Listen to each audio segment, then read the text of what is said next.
21 साल के व्यक्ति को वोट का अधिकार होगा, तो केवल ब्राह्मण को नहीं होगा, हर व्यक्ति को वोट का अधिकार होगा और हर 21 साल के व्यक्ति को वोट का अधिकार होगा। 26 जनवरी 1950 को जब संविधान लागू हुआ तो हर 21 साल के व्यक्ति को वोट का अधिकार लागू हुआ, बाद में इसे 18 साल का कर दिया गया। तो आज हमारे देश में हर 18 साल के व्यक्ति को वोट का अधिकार है। इस हिसाब से 100 में हम 85% लोग हैं। अगर 100 में हम 85% लोग हैं तो इस देश में हम लोगों का राज होना चाहिए। अगर हम ऐसा कहें कि हमारा राज होना चाहिए तो कोई भी ये नहीं कह सकता कि ये गैर कानूनी बात कह रहे हैं, गैर संवैधानिक बात कह रहे हैं, असंवैधानिक बात कह रहे हैं। ऐसा कोई नहीं कह सकता, क्योंकि ये संवैधानिक बात है। एडल्ट फ्रेंचाइज का मतलब ही है, प्रौढ़ मताधिकार का मतलब ही है। तो उसको काउंटर करने के लिए उन्होंने पार्टी सिस्टम को डेवलप किया और एक पार्टी राष्ट्रीय कांग्रेस बनाई। ये सारी ब्राह्मणों ने बनाई। 1885 को कांग्रेस ने नेशनल कांग्रेस बनाई, ब्राह्मणों ने बनाई। चटर्जी, मुखर्जी, बनर्जी, गोखले, तिलक, आगरकर, इन ब्राह्मणों ने नेशनल कांग्रेस बनाई 1885 को। और तब से नेशनल कांग्रेस ये ब्राह्मणों की पार्टी है। नेशनल कांग्रेस ये तब से ब्राह्मणों की पार्टी है और आज तो ब्राह्मण परिवार की पार्टी है। इसका मतलब तो परमानेंट हो गई।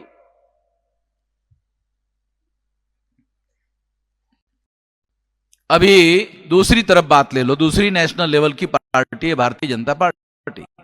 बनाया किसने? आरएसएस ने बनाया। आरएसएस किसने बनाया? हेगड़ेवार ने बनाया, ये ब्राह्मण था। गोडवलकर ने बनाया, ये ब्राह्मण था। ये ब्राह्मणों का बनाया हुआ संगठन है।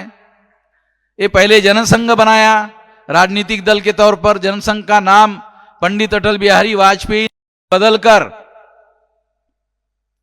इसका नाम जो है भाजपा बना दिया, भारतीय जनता पार्टी बनाया 84 में। और इस तरह से आज जो भाजपा आज आप लोग देख रहे हैं, ये पंडित अटल बिहारी वाजपेयी के द्वारा बनाई हुई पार्टी है। और ये जब पहली बार बनाई गई तो उसका संस्थापक अध्यक्ष पंडित अटल बिहारी वाजपेयी नाम का ब्राह्मण था। जब जनसंघ बनाया गया तो श्यामा प्रसाद मुखर्जी नाम का ब्राह्मण था। यानी शुरू जनसंघ में भी ब्राह्मण उसका राष्ट्रीय अध्यक्ष संस्थापक था। और भारतीय जनता पार्टी बनाई नाम बदलकर, तब भी उसका राष्ट्रीय अध्यक्ष।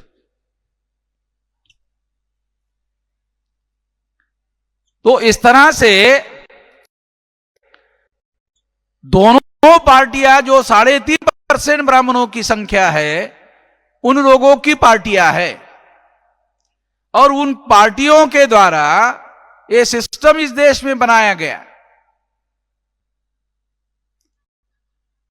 ये सिस्टम इस तरह से बनाया गया कि कांग्रेस जाती है तो बीजेपी आती है, बीजेपी जाती है तो कांग्रेस आती है। हम बहुसंख्याक लोग हैं, हम लोगों को वोट के लाइन में लगाकर खड़ा कर दिया गया और हम लोग भी वोट के लाइन में लगाकर खड़ा होकर वोट देते हैं। जब वोट के लाइन में खड़े होकर ही काशीराम जी ने उत्तर प्रदेश में बहुमत हासिल कर लिया और अपनी सरकार बना ली, मायावती को मुख्यमंत्री बनाया और 4-4 बार मुख्यमंत्री बनाया, तब ब्राह्मणों को लगा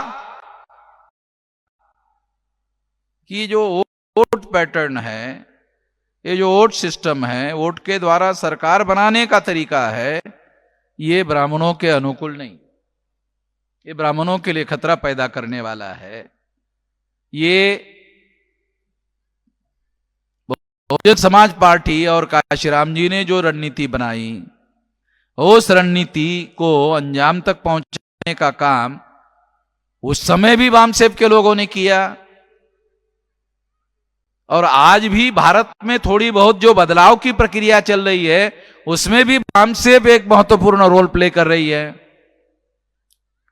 तो ये जो मौलिक बात मैं आप लोगों को बता रहा हूं, ये जो बदलाव देश में चल रहा है, ये बदलाव बहुत मौलिक स्वरूप का है।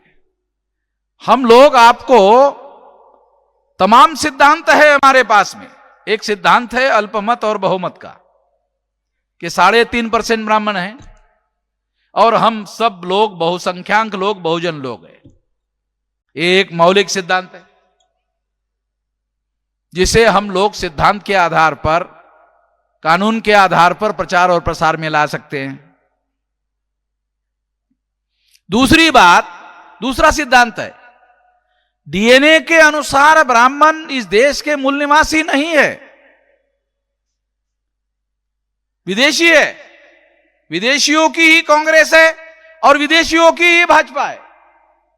एक सिद्धांत समाज के आधार पर है, वर्ण व्यवस्था के आधार पर है, जो अल्पसंख्यांक और बहुसंख्यांक के आधार पर विभाजित किया जा सकता है। उस माध्यम से भी हम लोग अपनी सरकार बना सकते हैं।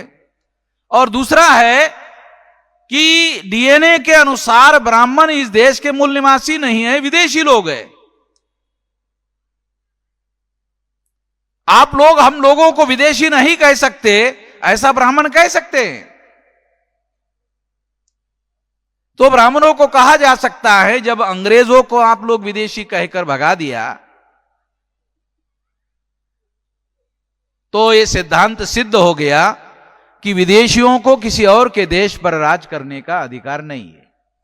यह आपने सिद्ध कर दिया और यह सिद्धांत अंग्रेजों ने स्वीकार कर लिया, सारे दुनिया में स्वीकार कर लिया।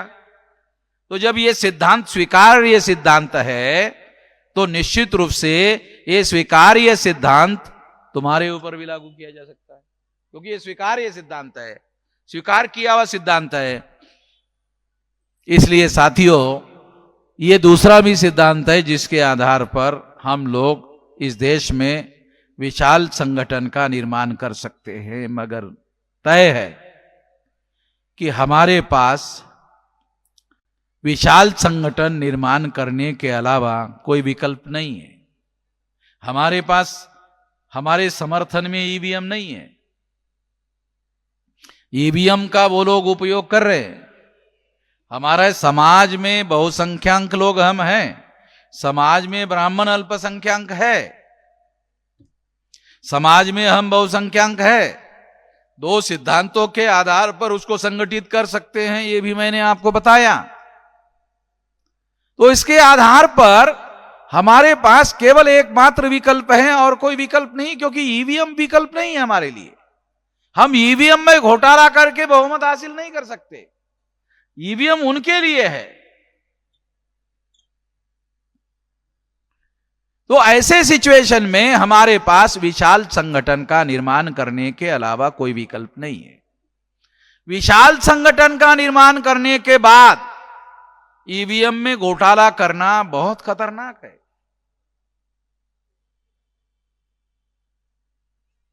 ये देशद्रोही का आरोप होने तक का खतरा है, सामान्य बात नहीं है।